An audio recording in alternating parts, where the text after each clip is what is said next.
Hello, friends, and welcome back to Malicious Compliance Stories.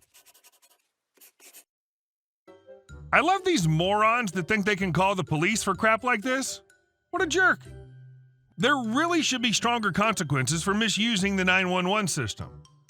But before we begin, best way to support our channel is to leave comments, like, and subscribe with the turned-on bell so you don't miss the new video every single day. Kevin called 911 to speak to the manager. Some background. I was a 911 dispatcher in another life for 7 years. I worked my way up to assistant shift manager, which meant I was the highest-ranking dispatcher in the center 2 days a week. As I worked the evening shift, 3 p.m. to 11 p.m., most of our shift we had no admin on duty. Now on to the story. We were insanely busy on this evening in particular, though I can't remember exactly why. I had a team of 5 dispatchers that night for a city of 200K citizens, and the phones were ringing off the hook. I took a 911 call and determined that nobody was bleeding, on fire, or dead. I put the caller on hold to answer the next 911 call, which turned out to be a drunk gentleman with a gun at a family gathering. I stayed on that call for 15 minutes until the man was safely disarmed and being evacuated by paramedics. In the meantime, no one was able to pick up my hold. So I picked the line back up and asked Kevin what I could help him with. He was furious for being put on hold, which is understandable, so I apologized. His emergency? A Schwann's truck was going door to door in his gated community, and the driver had the audacity to ring Kevin's doorbell. I asked Kevin if he had a city-issued no solicitor sign, and he said that he did not. I informed him that our city recently removed the city ordinance requiring solicitors to buy permits, and that there was nothing for the city to do in this instance. He did not take it well. He began cursing and belittling me, and I told him that was not tolerated, and if he continued, I'd end the call. He demanded my name and badge number, which I supplied and hung up. Not 5 minutes later, one of my teammates got my attention and told me he had a caller asking for the manager of the dispatch center so he could make a complaint.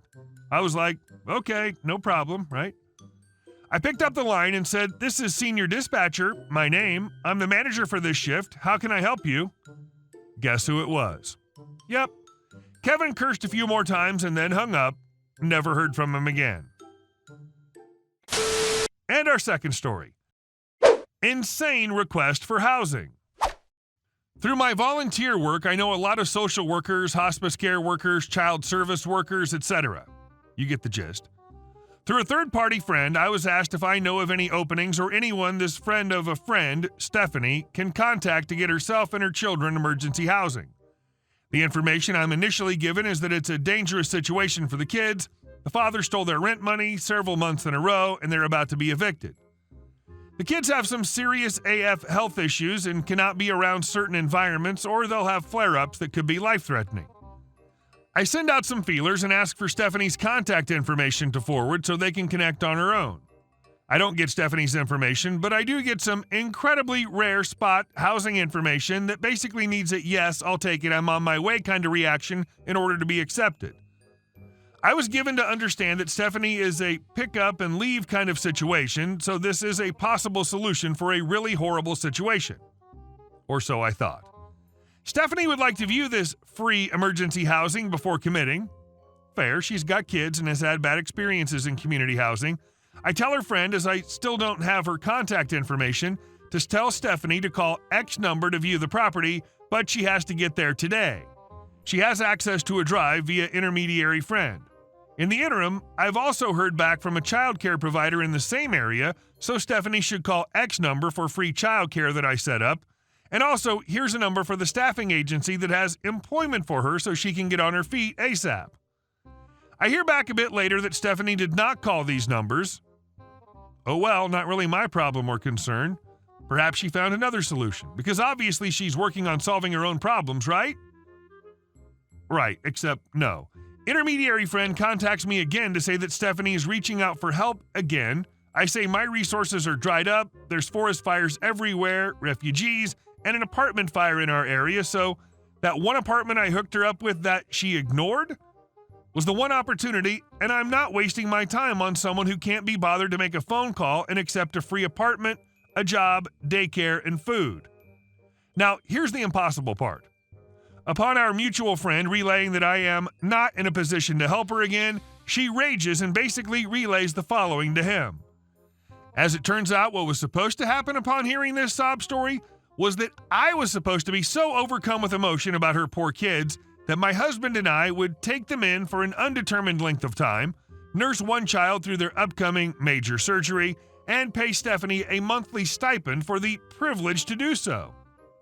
During this time, Stephanie could stay at her boyfriend's parents' place where they can continue to drink rent-free because the kids are too much for his parents to handle with their behavioral problems.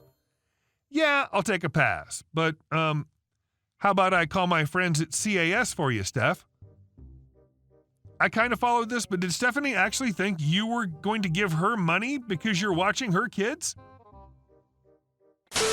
And our next story. That time I had to call the cops on a Karen. I used to work as a hostess at a Mexican restaurant, and on my last day on the job, this woman who looked about late 60s, early 70s came in looking paranoid as F. She walked in super slowly, was looking back and forth around the restaurant a whole bunch, and approached the hostess stand and very quietly asked me, Can I come in here? Obviously, I was confused as hell because we're clearly open. There were people seated and all, so I said, Yeah, of course, I'll seat you. And she still looked insanely anxious and said, I just wanted to make sure it was okay for me to come in. So I told her, yeah, it's fine. Sat her at the bar, let her be. I go up to my manager because it's slow and I just wanted to make conversation with her. And I said, hey, the weirdest customer just came in. She seems so paranoid about being allowed to come in. Isn't that so funny and weird, huh? And I saw the light go out in her eyes. She immediately was like, no, what lady was it? So I pointed her out, and she looks at me and goes, no, that lady is banned for life. Get her out. And I was like, how am I supposed to know this? There's no mugshot bulletin board at the hostess stand. So anyway, I walk up to the bar where I sat her. The bartender's already in a shouting match with her saying, you already know you can't be here. I told her, I'm sorry, but you gotta go. And she looks at me and says, there has to be a statute of limitations on this kind of thing. I need to see a manager right now, and they need to tell me when I can be allowed back. Manager tells her she can never come back, walks away, and leaves me to deal with her. She gets in my face, calls me spineless, says some racist stuff, asks me to hit her, yada, yada, yada. This went on for probably like 30 minutes. She left a few times for a second, but would just come marching back in to scream at me. Eventually, I'm told to call the cops, but she left before they got there. I asked the bartender what she did to be banned for life. Apparently, she came in once and got astronomically wasted, tried to fight a customer. Bartender tried to break it up, so she tried to fight her too. Owner came out and again tried to fight the owner of the damn restaurant. Apparently, that was years ago, and she still comes in every once in a while expecting to be sat. They all call her La Bruja, the witch. After I quit, my coworker texted me and said she came in again a few months later. People are crazy. And our last story. A story about my neighbors and their coop. I live in a big urban city in California. For some reason, my neighbors thought it would be a great effing idea to build a chicken coop and have some chickens in their backyard.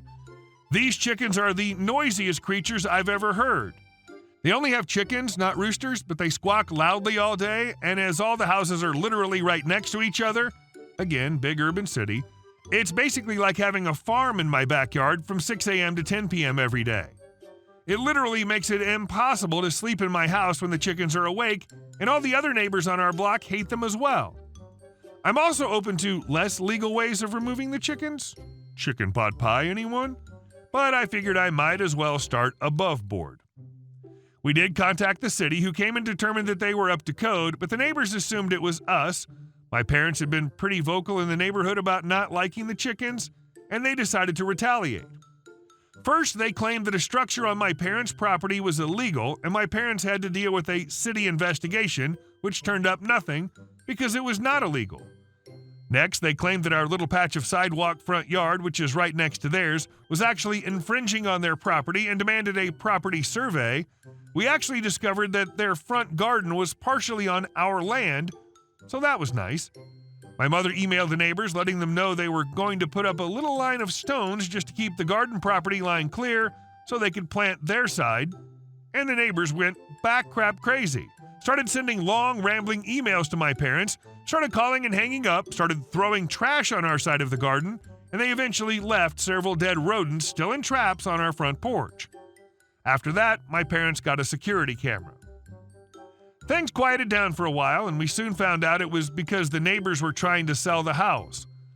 Their house is pretty nice. We live in a high COL city in a neighborhood that's gotten really popular in the past 10 years.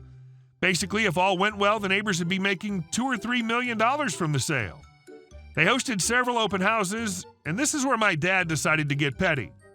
See, my parents' deck directly faced the neighbor's backyard, which still had the chicken coop and was one of the main attractions of the open house. They were actually trying to sell it as an urban farmhouse. As people would wander into the backyard of the open house, my dad would stand on his deck holding a very large sign that said, "No chickens in this neighborhood." The other side said, "They bring rats and vermin into our lovely community." I was half horrified, half cracking up. I told him that it would only escalate things, but he was insistent that any new neighbors not be allowed to keep the chickens. He would periodically shout down into the neighbor's yard, our houses were very close, "We will not allow new neighbors to keep chickens." My parents got many furious calls and emails from the realtor and the neighbors. Apparently, my dad was making people hesitant to buy the home. I don't blame them. He was acting like a crazy person. Offers were dwindling, and they were going to have to lower the price. My dad said he'd stop his chicken protest if the coop was removed. The chicken stayed, so my dad stayed on his deck for every single open house. To make a long story of chicken subterfuge short, the neighbors sold the house. On their last night in the house, they egged my parents' entire backyard and deck. I asked my dad if he wanted to report it. He said it'd be better to be rid of them. A lovely family has since moved in, and the first thing they did was dismantle the coop. Hey guys, thank you all for watching the video. I'll see you in the next one.